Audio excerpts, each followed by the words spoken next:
জিয়া রহমান বীরুত্তমের ৪৩তম শাহাদাত বার্ষিকী উপলক্ষে আমরা বাংলাদেশ জাতীয়তা দলের পক্ষ থেকে জাতীয় স্থায়ী কমিটির সদস্যবৃন্দ, আমাদের ঢাকা মহানগর উত্তর দক্ষিণ সংগঠন সমূহ সহ সহযোগী সংগঠনের নেতৃবৃন্দ আমরা আজকে এসেছিলাম এই মহান ক্ষণজন্মা নেতার এই শাহাদাত বার্ষিকী তার আত্মার মাগফিরাতের জন্য তার মাজার জিয়ারত করতে। আমরা মাজার জিয়ারত করেছি। এরপরে আমরা মিলাদ মাহফিলের মধ্য দিয়ে আবারও আমরা আত্মার মাগফিরাত কামনা করেছি। সেই সঙ্গে আমরা কামনা করেছি গণতন্ত্রের আপৌষীর নেত্রী, যাকে আজকে অন্যায়ভাবে মিথ্যা মামলা দিয়ে সাজা দিয়ে সম্পূর্ণ বেআইনিভাবে ক্ষমতাকে চিরস্থায়ী করবার লক্ষ্যে আমাদের বাংলাদেশের মানুষের নয়নের মণি দেশনেত্রী বেগম খালেদা জিয়া, তাকে তার সুস্থতার জন্য এবং তার মুক্তির জন্য আমরা এখানে দোয়া করেছি।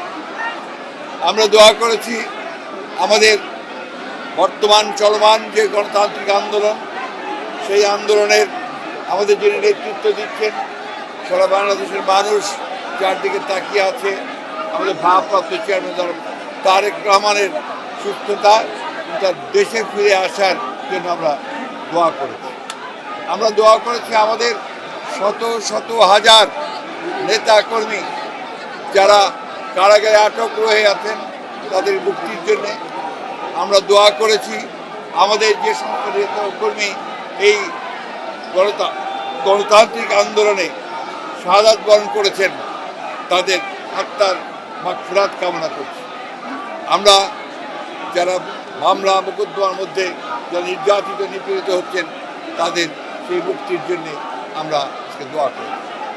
আজকে বাংলাদেশে গণতন্ত্র সম্পূর্ণভাবে নির্বাসিত, একদলীয় শাসন ব্যবস্থা প্রতিষ্ঠার জন্যে আজকে শাসক গোষ্ঠী আওয়ামী লীগ তারা বিভিন্ন রকম কলা কৌশল করে জনগণের ভোটের অধিকার হরণ করে নিয়ে তারা আজকে ক্ষমতাকে দখল করে আছে এবং একদলীয় শাসন ব্যবস্থা প্রবর্তন করতে যাচ্ছে ভিন্ন পদ্ধতি।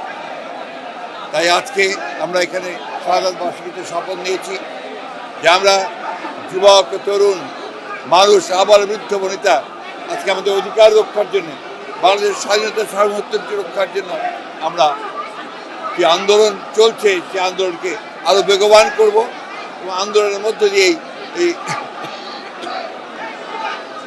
এই ভয়াবহ যে দানবীয় সরকার, তাদেরকে পরাজিত করে জনগণের সরকার প্রতিষ্ঠা করব। এই হচ্ছে আমাদের আজকের দিনের শপথ। ধন্যবাদ।